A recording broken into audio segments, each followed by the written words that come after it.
سامعین کرام اور قرب و جوار سے آنے والے مہمانان کرام، آپ تمام حضرات کا میں شکریہ ادا کرتا ہوں۔ آج جس مقصد کے تحت ہم لوگ یہاں جمع ہوئے ہیں وہ تحفظ دین اور اسلام کی بقا اور شریعت کی بقا کے لیے یہاں پر ہم جمع ہوئے ہیں یا ہو رہے ہیں۔ حضرات محترم، میں آپ کو بتلاتا چلوں کہ یہ جو ہماری شریعت ہے یعنی دین اسلام، شریعت محمدیہ، یہ ایک کامل و مکمل دین ہے۔ اس کے اندر کسی بھی طریقے کی چینجنگ اور تبدیلی یا رد و بدل کی گنجائش نہیں، کیونکہ اللہ تبارک و تعالی نے خود قرآن کریم کے اندر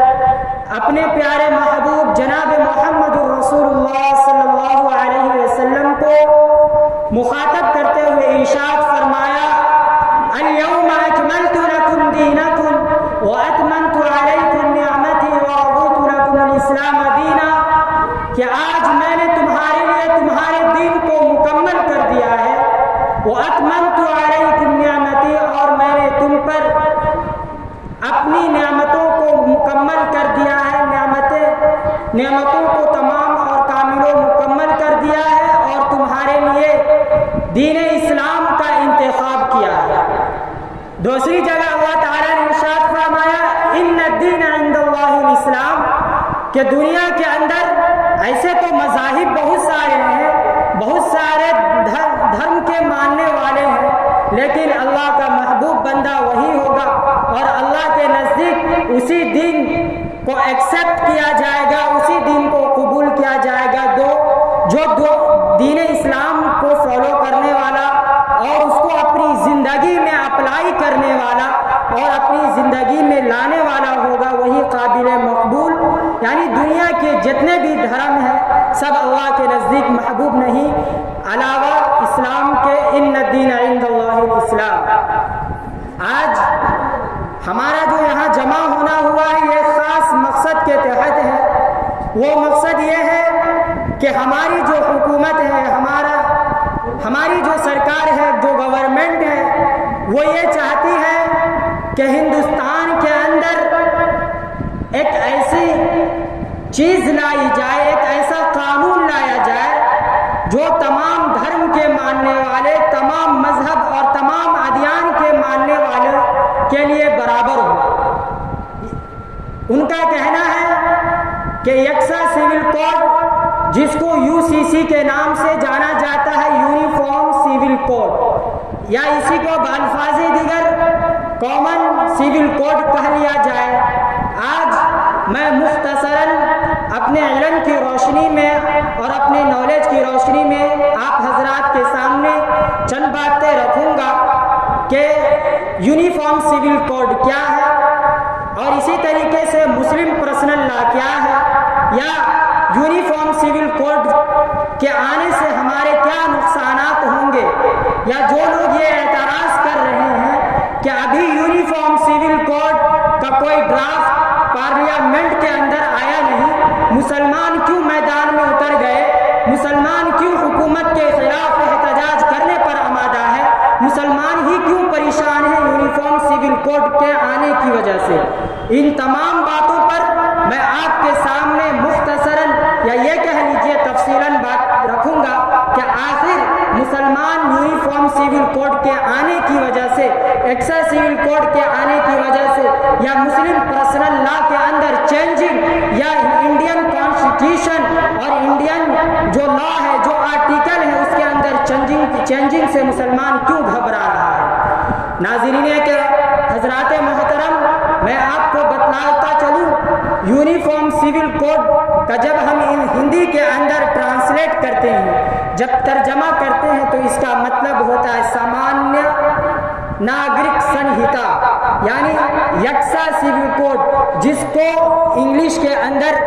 جس کو اردو کے اندر کہا جاتا ہے یکساں شہری قانون، یعنی ہندوستان کے اندر جتنے بھی مذاہب کے ماننے والے ہیں، چاہے وہ ہندو دھرم ہو، مسلم دھرم ہو، عیسائی ہو یا بودھ دھرم کے ماننے والے ہو، مطلب یہ ہے کہ جس بھی دھرم کے ماننے والے ہیں سب کے لیے ایک جیسا قانون لایا جائے گا۔ میں اس سے پہلے آپ کے سامنے ہندوستان کی جو آرٹیکل ہے، جو قوانین ہیں کانسٹیٹیوشن آف انڈیا کے اندر 2-3 آرٹیکل، اس کو میں آپ کے سامنے رکھنا چاہتا ہوں کہ ایک آرٹیکل دفعہ نمبر 25 جس کو آرٹیکل نمبر 25 کہا جاتا ہے، جس کے اندر کہا گیا ہے freedom of conscience and free profession and practice and free religions. مطلب یہ ہے کہ جو بھی دنیا کے ہندوستان کے اندر جس بھی دھرم کے ماننے والے ہیں یا جس بھی مذہب کے ماننے والے ہیں، ان تمام کو بنیادی حقوق حاصل ہے، فنڈامنٹل رائٹس، یعنی وہ اپنے مذہب پر اور اپنے پوتر کتاب اور گرنتھوں کے اعتبار سے جو ان کی مقدس کتاب ہے ان پر عمل کرتے ہوئے، ان کو فالو کرتے ہوئے وہ ہندوستان کے اندر زندگی گزار وہ جو قوم ہے وہ ہندوستان کے اندر زندگی گزار سکتی ہے۔ یہ آرٹیکل نمبر 25 کے اندر یہ بات کہی گئی ہے کہ تمام مذاہب کے ماننے والوں کو ان کے شریعت کے مطابق، ان کے دھرم کے مطابق اپنے مذہب کو پھیلانے، اپنے مذہب کی نشر و اشاعت کرنے اور اپنے مذہب کے مطابق ادارے، تنظیمیں اور مجلسیں، انجمنیں قائم کرنے کی اجازت ہے۔ لیکن اسی کے برخلاف ایک دوسرا آرٹیکل نمبر 44 جس کو دفعہ نمبر 44 کہا جاتا ہے، اس کے اندر یہ بات بھی کہی گئی ہے کہ اگر ریاست یا حکومت چاہے گی یونیفارم سول کوڈ لانا تو وہ لا سکتی ہے، یہ نہیں کہ وہ جبرن نافذ کر دے گی، ایسی کوئی بات نہیں۔ تو یہاں پر دو پہلو ہو گئے، ایک یہ کہ ہندوستان کے اندر یا ہندوستان کے باشندوں کو بنیادی حقوق حاصل ہے، فنڈامنٹل رائٹس، کہ وہ اپنے مذہب کے مطابق، اپنے دین کے مطابق رہ کر یہاں زندگی گزار سکتی ہے، اپنے مذہب اور اپنے دین کی تبلیغ اور نشر و اشاعت کر سکتی ہے۔ وہیں دوسری طرف آرٹیکل نمبر 44 یعنی دفعہ نمبر 44 کے اندر یہ باتیں بھی کہی گئی ہے کہ اگر ریاست یا حکومت اگر چاہے گی تو ہندوستان کے اندر ایک ایسا قانون یعنی یکساں سامانیہ ناگرک سنہتا سب کے لیے uniform civil code, common civil code لا سکتی ہے۔ لیکن پھر آرٹیکل کے اندر ایک دوسری بات بھی لکھی ہوئی ہے جو کانسٹیٹیوشن آف انڈیا ہے، انڈیا آئین ہندوستان کا جو دستور ہے، اس کے اندر ایک اور بات لکھی گئی ہے کہ جب فنڈامنٹل رائٹس اور اسی طریقے سے یونیفارم سول کوڈ کے اندر اگر ٹکراؤ ہو رہا ہو، یعنی دونوں کے اندر جب ٹکراؤ ہو تو اس وقت کس پر آدمی عمل کرے یا کس کو ترجیح دے، تو آرٹیکل ہی کے اندر یہ بات لکھی گئی ہے کہ اس وقت فنڈامنٹل رائٹس کو جو ہے ترجیح دیا جائے گا، یعنی بنیادی حقوق کو جو ہے ترجیح حاصل ہے۔ تو اس سے یہ بات معلوم ہوتی ہے،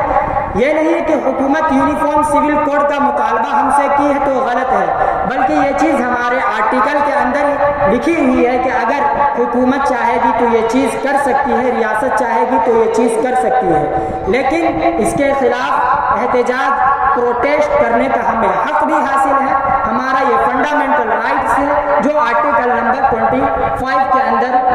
دفعہ نمبر 25 کے اندر اس بات کو واضح کیا گیا ہے، جس کو ہم بنیادی حقوق کے نام سے جانتے ہیں۔ تو یہاں پر اگر یونیفارم سول کوڈ لایا جاتا ہے، کامن سول کوڈ کو اگر نافذ کیا جاتا ہے مثلا، تو اب یہاں پر دونوں کا ٹکراؤ ہو رہا ہے، تو اس وقت جو ہے ہماری حکومت کو چاہیے یا ہمارے جو جج ہیں یا سپریم کورٹ کے اندر جو بیٹھے ہوئے ہیں جج لوگ، ان کو یہ چاہیے کہ ترجیح کس کو دے، تو کانسٹیٹیوشن کے اعتبار سے ترجیح بنیادی حقوق کو ملنی چاہیے۔ اب میں آپ کے سامنے یونیفارم سول کوڈ کے متعلق باتیں رکھوں کہ آخر یونیفارم سول کوڈ کیا ہے۔ یونیفارم سول کوڈ کا اردو کے اندر اگر ٹرانسلیٹ کیا جائے تو مطلب ہوتا ہے یکساں، ایک جیسا شہری قانون، یعنی ہندوستان کے اندر جتنے بھی مذاہب کے ماننے والے ہیں، چاہے وہ کسی بھی ہندو دھرم ہو، کرسچن ہو، بودھ ہو، کوئی بھی ہو، سب کے ماننے والوں کے لیے جو بھی قانون، یہ ضروری نہیں کہ ہندو کا قانون ہی نافذ کیا جائے گا، یا مسلمان کا جو رول ہے یا مسلمان کا جو ٹریڈیشن اس معاملے میں یا کسی بھی معاملے میں رسم و رواج ہے اسی کو نافذ کیا جائے گا، ایسا نہیں ہے۔ حکومت نے کوئی ایسی بات نہیں کہی ہے کہ اگر مسلمان مرتا ہے تو اس کو جلایا ہی جائے گا، یا ہندو مرتا ہے تو اس کو دفنایا جائے گا، ایسی کوئی بات حکومت نے نہیں کی ہے۔ لیکن اگر یونیفارم سیول کوڈ اگر نافذ کیا جاتا ہے تو میں آپ کو مثال کے طور پر مثال سے سمجھانا چاہتا ہوں کہ فار ایگزامپل اگر قانون پارلیمنٹ کے اندر یہ قانون نافذ ہو جائے کہ ہندوستان کے اندر جو بھی مرے گا سب کو جلایا جائے گا، چاہے وہ ہندو ہو، مسلمان ہو، عیسائی ہو، یہودی ہو، بودھ دھرم کے ماننے والے ہو، کوئی بھی ہو، سب کو جلایا جائے گا، تو اس وقت ہماری شریعت، ہمارا قرآن یا ہمارے نبی کا جو احکام ہے کچھ بھی کہہ رہا ہو، اس وقت اس کو بالائے طاق رکھا جائے گا، اس سے قطع نظر ہندوستان کا جو قانون بن جائے گا اسی پر عمل کرنا پڑے گا۔ یا اس کو اور میں واضح کرتا چلوں، مثال کے طور پر اسلام کے اندر اور قرآن کے اعتبار سے اگر کسی آدمی کے پاس حیثیت ہے یا کوئی آدمی اگر استطاعت رکھتا ہے، صلاحیت رکھتا ہے کہ وہ ایک سے زائد شادی کرے، یعنی اسلام کے اندر 4 شادی کی گنجائش ہے، یا اسی طریقے سے طلاق کے مسائل ہیں کہ طلاق مرد ہی دے گا، عورت نہیں دے سکتی، عورت خلا لے سکتی ہے، طلاق نہیں دے سکتی۔ اس کی کیا وجہ ہے؟ اس کی بھی وجہ حکمت ہے جس کے طرف ابھی جانا مناسب نہیں، لیکن شریعت کے اندر یہ ہے کہ مرد ہی طلاق دے گا، عورت طلاق نہیں دے گی، عورت خلا لے سکتی ہے۔ اب اگر ہندوستان کا قانون بن جائے گا کہ مرد ہو یا عورت دونوں طلاق دے سکتا ہے، تو ہماری شریعت تو کچھ اور کہتی ہے کہ نہیں، کہ طلاق کا حق صرف مرد کو ہے، عورت کو نہیں۔ تو یہاں پر جو قرآن کے اصول ہے، جو حدیث، جو نبی کا فرمان ہے، اس کا النگھن، اس کے اپوزٹ کام ہوگا، یعنی اس کی نافرمانی ہوگی، جس سے ہم کمپرومائز، جس سے ہم سمجھوتا نہیں کر سکتے۔ مثال کے طور پر شادی ہی کا معاملہ ہے کہ اسلام کے اندر 4 شادی کی گنجائش ہے۔ اب ایک شخص ہے جو ایک شادی پر اکتفا نہیں کر سکتا، مثلا پہلی شادی کیا اور اس کے پاس بچے نہیں ہوئے، پھر وہ چاہتا ہے کہ دوسری شادی کرے تاکہ کہیں اس سے بچہ ہو جائے، پھر دوسرے سے بھی بچہ نہیں ہوا، تیسرا، اسی طریقے سے چوتھے پر پہنچ جائے۔ اگر یہی بات حکومت تک پہنچتی ہے یا کورٹ تک یہ بات پہنچے گی تو کورٹ اس وقت جو اس کے خلاف کارروائی کرے گی اور اس کو سزا دے گی۔ کیونکہ ہندوستان کا قانون بن گیا ایکسا، یعنی یونیفارم سول کوڈ بن چکا ہے کہ ایک سے زائد کوئی بھی کسی بھی دھرم کا ماننے والا ایک سے زائد شادی نہیں کر سکتا۔ حالانکہ اسلام کے اندر، شریعت کے اندر اور دین محمدیہ کے اندر اس بات کی گنجائش ہے۔ یا اسی طریقے سے ایک اور مسئلہ ہے، انہی مسائل کی وجہ سے جو ہے حکومت صرف چاہتی ہے کہ ایکسا قانون، حکومت کے پیٹ میں جو مرور ہے یا درد ہے صرف انہی قوانین کی وجہ سے کہ مسلمان 4 شادی کیوں کرے گا، یا مسلمان میں مرد ہی طلاق کیوں دے گا، عورت کیوں نہیں طلاق دے گی، یا وراثت کا مسئلہ ہے کہ مرد کو زیادہ ملے گا اور عورت کو اس سے کم، اس کا آدھا کیوں ملے گا۔ ان تمام مسائل کی وجہ سے حکومت یا ان کے جو کارندان ہیں، جو ان کے کارکنان ہیں، جو ان کے پیروکار ہیں، ان کے پیٹ میں مرور ہو رہا ہے، جس کی وجہ سے وہ طرح طرح سے مسلمانوں کو پریشان کرنے کی کوششیں کر رہے ہیں۔ مثال کے طور پر یہی وراثت کا مسئلہ ہے۔ ہماری قانون، ہماری شریعت یا ہمارا قرآن کہتا ہے کہ یوصیکم اللہ فی اولادکم للذکر مثل حظ الانثیین فإن کن نساء فوق اثنتین فلہن ثلث ما ترک، کہ اگر مرد ہے، اگر کوئی شخص مر جاتا ہے، اس کی جو جائیداد بچ جاتی ہے، جو پراپرٹیاں ہیں، جو ان کے پاس جائیداد ہے، ان کو اب تقسیم کرنے کا جب مسئلہ آئے گا تو لڑکا اور لڑکی کو دیکھا جائے گا۔ اگر لڑکا ہے تو ان کو زیادہ دیا جائے گا اور لڑکی ہے تو اس کا آدھا دیا جائے گا۔ ہماری شریعت اور ہمارا قرآن اور اسلام یہ کہتا ہے۔ لیکن اگر یہ قانون بن جائے کہ چاہے وہ لڑکا ہو یا لڑکی ہو سب کو یکساں ملے گا، سب کو برابر، لڑکا یا لڑکی دونوں کو برابر ملے گا۔ اب اگر نافذ اس قانون کے نافذ ہونے کے بعد یونیفارم سول کوڈ کو نافذ ہو جانے کے بعد اگر کوئی مسلمان اپنے بہن کو برابر اگر نہیں دے گا اور اس کی بہن اگر اختلاف کرتی ہے، اس پر آواز اٹھاتی ہے اور حکومت تک یہ بات پہنچے گی اور ریاست تک یہ بات پہنچے گی، کورٹ تک اگر یہ بات جائے گی تو کورٹ یہی فیصلہ کرے گی کہ نہیں، ہندوستان کا قانون یہ ہے چاہے لڑکا ہو یا لڑکی ہو دونوں کے درمیان جو باپ کا جو حصہ ہے یا باپ کی جو جائیداد ہے برابر تقسیم کی جائے گی۔ اس وقت ہم چاہیں گے کہ شریعت پر عمل کرے تو ہم شریعت پر عمل نہیں، ایسے تو ہم گناہ گار ہوں گے کیونکہ ہم قرآن کے حکم کی روگردانی اور اللہ کا جو احکام ہے اور اللہ کے نبی کا جو طریقہ ہے، جو قرآن اور ہماری شریعت جو بتلاتی ہے اس کے خلاف کام کریں گے تو ہم گناہ گار ہوں گے، کل قیامت کے دن ہمیں سزا دی جائے گی۔ لیکن ابھی دنیا کے اندر ہم یہ چاہیں کہ اس کے اندر ہم چاہیں کہ ہم لڑکا ہے اور قرآن کہتا ہے کہ لڑکے کو زیادہ ملنی چاہیے اور لڑکی کو اس کا آدھا ملنی چاہیے، تو ایسا ناممکن ہے۔ It is possible, it is impossible, یعنی ایسا ناممکن ہو جائے گا اگر یونیفارم سول کوڈ اگر ہندوستان کے اندر آ جاتا ہے تو یونیفارم سول کوڈ کا مطلب یہ ہوا۔ اب یہ ضروری نہیں کہ وہ چیز ہمارے قرآن کے خلاف ہو سکتا ہے کہ کچھ ایسے قوانین ہوں گے جو ہمارے قرآن کے یعنی ایسے قوانین ہوں گے جس کو ہم ایکسیپٹ کر سکتے ہیں، جو ایکسیپٹیبل ہو، جو قبول کرنے کے لائق ہو۔ کہیں ایسا ہو کہ حکومت وراثت ہی کے مسئلہ میں یہ قانون لا دے کہ نہیں، لڑکا ہو تو اس کو زیادہ ملے گا اور لڑکی ہے تو کم، یونیفارم سول کوڈ کے تحت ہی اگر یہ بھی قانون نافذ کر دے تو یہ تو ہمارے موافق ہوگا، لیکن دوسرے مسائل کے اندر کفن اور دفن کے معاملے کے اندر کہ ہندو ہو یا مسلمان سب کو جلایا جائے گا، دفنایا نہیں جائے گا، حالانکہ اس چیز کی ممانعت ہمارے یہاں ہے کہ مسلمان کو مدفون کیا جائے گا، جلایا نہیں جائے گا، تو یہ ہماری شریعت کے خلاف ہے۔ تو میرے خیال سے آپ کو uniform civil code, common civil code, ایکسا شہری قانون کے متعلق بات سمجھ میں آ گئی ہوگی۔ خلاصہ میں کر دینا چاہتا ہوں کہ یونیفارم سول کوڈ کا مطلب واضح اور آسان لفظوں میں یوں کہہ لیا جائے کہ ہندوستان کے اندر جتنے بھی مذاہب ہیں، چاہے وہ ہندو ہو، مسلمان ہو، یہودی، نصارہ، بودھ دھرم کے ماننے والے جو بھی ہو، جو قانون ہندوستان کی حکومت نافذ کر دے گی، چاہے وہ ہماری گرنتھ، ہماری کتاب، ہماری مقدس کتاب قرآن کے خلاف ہو یا نبی کے فرمان کے خلاف ہو، پھر بھی اس پر عمل کرنا لازم ہوگا۔ اگر ہندوستان کی حکومت یہ قانون نافذ کر دیتی ہے تب، خدا نہ کرے ایسا ہو، لیکن اگر یونیفارم سول کوڈ نافذ ہو جاتا ہے تو یہ ہوگا، چاہے وہ غیر مسلم ہی کیوں نہ ہو، یہودی، نصارہ یا بودھ دھرم کے یا ہندو ہی کیوں نہ ہو، اگر کوئی قانون نافذ ہو جاتا ہے تو اس پر سب کو عمل کرنا لازم ہوگا، سب کے لیے اس قانون کا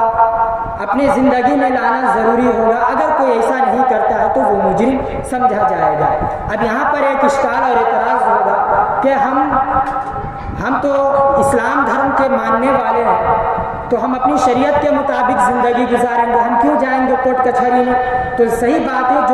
جو میاں بیوی طلاقی کے مسئلے کے اندر اگر یہ قانون نافذ ہو جائے کہ مرد عورت دونوں طلاق دے سکتی ہے، اب اگر اس کے خلاف اگر کام ہے، اگر عورت دیتی ہے طلاق اپنے شوہر کو، حالانکہ اسلام کے اندر یہ چیز جائز نہیں بلکہ ناجائز ہے، لیکن قانون اگر نافذ ہو جاتا ہے، اب شوہر اس کے خلاف ایکشن لینا چاہے گا تو وہ لے نہیں سکتا، کیونکہ ہندوستان کے اندر اس کی اجازت نہیں ہوگی، کیونکہ یونیفارم سول کوڈ نافذ ہو چکا ہے۔ اس کے بعد جو دوسرا مسئلہ ہے مسلم پرسنل لا، بعض لوگ اس میں بھی کنفیوژن کے شکار ہیں، تذبذب کے شکار ہیں کہ آخر مسلم پرسنل لا کیا ہے۔ مسلم پرسنل لا کو دوسرے الفاظ میں ہم یوں کہہ لیا جائے ڈومیسٹیکل لا یعنی گھریلو قانون۔ گھریلو قانون کا مطلب کہ ہماری شریعت، ہماری دین کی جو شریعت ہے، دینی شریعت ہے کہ کس طریقے سے ہمیں نکاح کرنا ہے، اور اسی طریقے سے شادی بیاہ کے معاملے ہے، طلاق لینے دینے کا جو معاملہ ہے، یا وراثت کا مسئلہ ہے، یا منہ بولے بیٹے کا جو ایک مسئلہ ہے، یا اور بھی جو دیگر مسائل ہیں جو اپنے یعنی دین کے جو مسائل ہیں، اس کے لیے ایک الگ کمیٹی بنائی گئی، ایک الگ کمیونٹی تیار کی گئی، جو اسی کو مسلم پرسنل لا کہا گیا، جو قرآن اور شریعت اور اصول حدیث کے مطابق یعنی قرآن اور آپ علیہ الصلاۃ والسلام کے قول کے مطابق جس لا کے اندر، جس قانون کے اندر ہم لوگ چلتے ہیں، اسی کو پرسنل لا اور ڈومیسٹیکل یا گھریلو قوانین کہا جاتا ہے۔ اسی کو اردو دوسرے بھاری بھرکم اردو کے اندر آئینی قانون کہا جاتا ہے۔ تو مسلم پرسنل لا کا مطلب وہی ہوا کہ جس کے اندر ہماری جو شریعت کی جو مینٹیننس ہے، شریعتی جو معاملات ہیں، اس کے اندر جو کہ طلاق کب نافذ ہوگا، کہ فوراً اگر ڈائریکٹ 3 طلاق دے دے تو ہو جائے گا یا نہیں ہوگا، یا اسی طریقے سے مرد طلاق دے گا یا عورت طلاق دے گی، یا وراثت کے مسئلہ مرد کو کتنا ملے گا، عورت کو کتنا ملے گا، یہ تمام جو مینٹیننس ہے اور اس کو جو حل کرنے کا جو مسئلہ ہے وہ مسلم پرسنل لا کے تحت آتا ہے۔ اب یونیفارم سول کوڈ اور اسی طریقے سے مسلم پرسنل لا کے بعد بعض لوگ پڑھے لکھے لوگ بھی اس پر اعتراض کرتے ہیں کہ مسلمانوں کو کیا ضرورت پڑی کہ یونیفارم سول کوڈ ابھی نافذ نہیں ہوا اور مسلمان پریشان ہو گئے، مسلمان بے چینی کے شکار ہو گئے اور مسلمان ہی سب سے پہلے اس میدان کے اندر کود پڑے ہیں، آخر مسلمانوں کو کیوں ضرورت ہے؟ اور لوگوں کا یہ بھی کہنا ہے کہ یونیفارم سول کوڈ آنے سے صرف مسلمانوں کا نقصان نہیں ہوگا بلکہ اس سے غیر ہندو کا بھی نقصان ہوگا، کیونکہ ان کے یہاں بھی پرسنل لاز ہیں، ان کے یہاں بھی آئینی قوانین ہیں۔ ہمارے یہاں نکاح شادی بیاہ کا رسم الگ ہے، ان کے ٹریڈیشن الگ ہے، اسی طریقے سے ان کے یہاں بھی شادی کرنے کا اور شادی کے اندر جو رسم و رواج ہے، ریت رواج ہے، وہ الگ ہے، یہ نہیں کہ دونوں سیم ہیں۔ تو ان کے یہاں جو رواج ہے وہ ان کا پرسنل لا ہے، ہمارے یہاں جو طریقہ ہے